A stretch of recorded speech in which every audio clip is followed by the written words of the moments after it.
Hello and welcome to Marketing Wealth. I'm your host, Peter McGee, and this is the new daily show where I help financial advisors to reach and influence their ideal clients. So I want to kick things off with a little story. Back in 2015, I was helping a local business owner develop his website. Wasn't in the financial services industry. It was actually a sailing charter business. And the website had a few issues, but the primary issue that the website had was that the images on it were all of the owner's sailboat. There was about 50 pictures all on the homepage of this sailboat. Now, it was a gorgeous sailboat, so you wouldn't think that there would be any problem with that. And certainly from the captain's perspective, this was a great thing to do. Why wouldn't you put pictures of the sailboat? Of course, that is why people are paying money, is to go on the sailboat. So of course you should post pictures of them all over the place from every angle, including the engine room. Now, while this seems like a good idea to the captain, it's actually the complete wrong approach.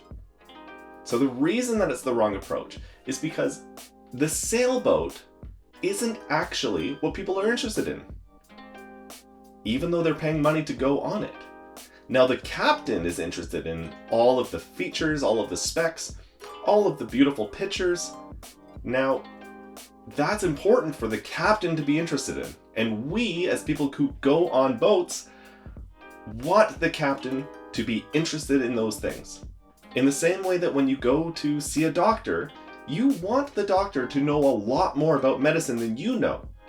But as the patient going in to see a doctor, what do you care about? You care about your health, your general health, the experience of being in your body.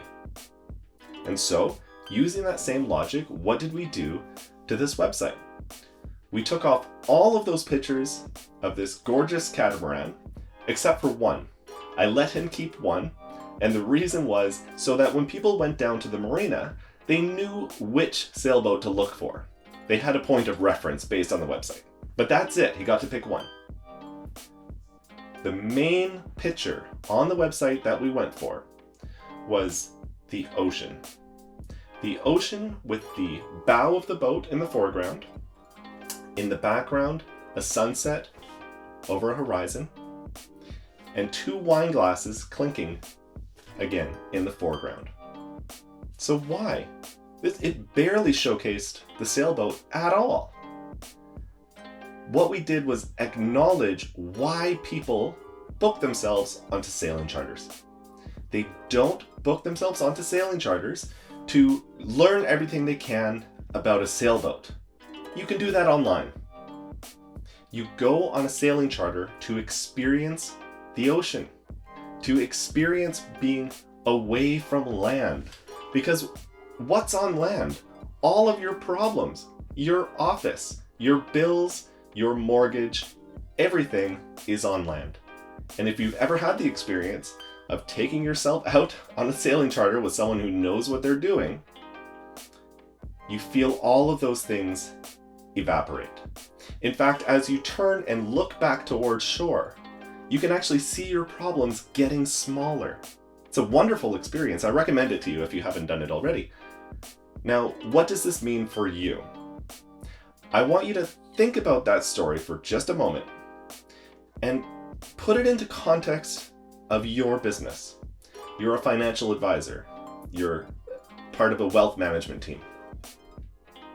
What is the picture that you're painting for your clients and your prospective clients? Are you just showing them the boat?